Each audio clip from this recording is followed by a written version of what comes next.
From the very beginning, Ayesha's life had been marked by whispers, cruel laughter, and judging stares.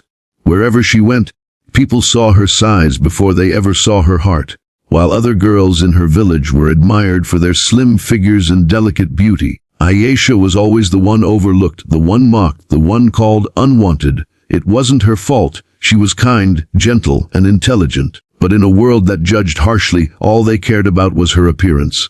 Her parents, tired of the taunts, began to see her not as their daughter, but as a burden they needed to get rid of. Suitors came and went, but no one wanted to marry the obese girl. Eventually, a poor farmer named Hamza asked for her hand. He was quiet, humble, and had a reputation for struggling to make ends meet. To Ayesha's family, this seemed perfect. Finally, someone willing to take their burden. They married her off quickly, whispering among themselves that this was more of a punishment than a marriage. On her wedding day, the laughter of the villagers stung Ayesha more than anything. They said things like, "Look at her, she should be grateful anyone even agreed to marry her." And, "A poor farmer and an unwanted bride, what a perfect match of misery." Tears burned her eyes as she left her parents' home, but Hamza said nothing. He simply held her hand gently, and in that silence, there was more kindness than she had ever received from anyone else. Life on the farm was not easy.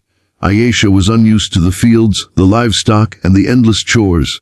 Every morning she would wake before sunrise, her body aching, yet she never complained. Instead, she poured herself into the work with determination. The villagers continued to mock her. They said she was too heavy to work, too clumsy, too slow. But Hamza always stood by her side. Whenever she doubted herself, he would whisper, "Don't listen to them, Ayesha.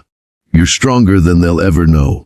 For the first time in her life, someone saw her not as a burden, but as a partner. Slowly, Ayesha began to feel a new kind of confidence blooming inside her. She discovered she had a natural talent for organizing the farm, keeping accounts, managing supplies, and finding clever ways to make things more efficient.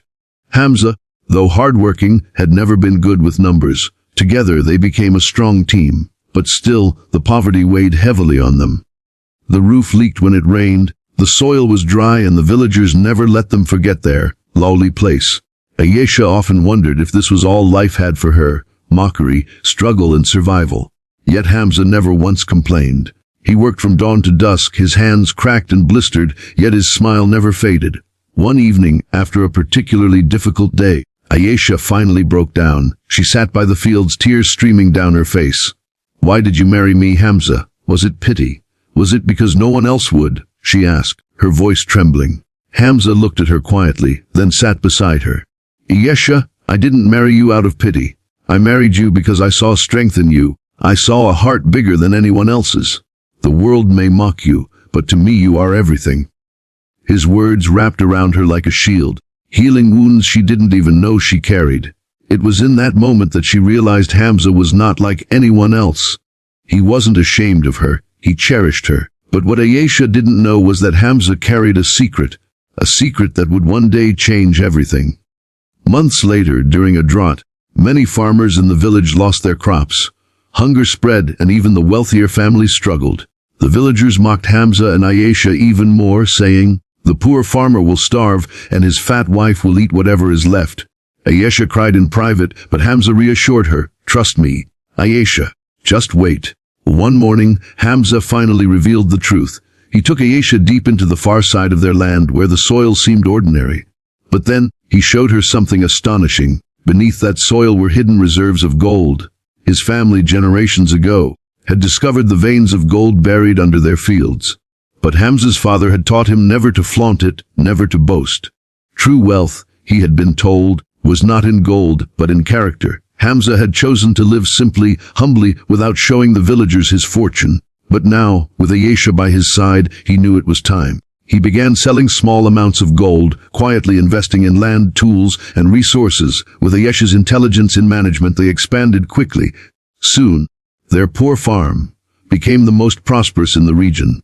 Crops flourished, workers were hired, and their home transformed into a grand estate. The same villagers who had once mocked Ayesha now stood in awe. The same girls who had laughed at her behind closed doors now envied her. They whispered, "How did the unwanted bride become the most respected woman in the village?" But Ayesha never let pride consume her. Instead of seeking revenge on those who mocked her, she showed kindness. She gave food to the hungry, helped widows, and provided work for the poor. People began to see her not as the obese, unwanted girl, but as a woman of strength, generosity, and dignity. The greatest secret was not the gold, it was the love and respect between Ayesha and Hamza. Their marriage, born out of ridicule, became an unshakable bond that inspired others. And so, the story of the girl who was mocked for being unwanted turned into the story of a woman who became the heart of her village. She proved that worth is never defined by looks or by cruel words. True beauty lies in resilience, kindness, and love. By the end of her journey, Ayesha realized something powerful. Sometimes life gives you what looks like a punishment, but in reality, it's a hidden blessing, one that carries a golden secret waiting to be discovered.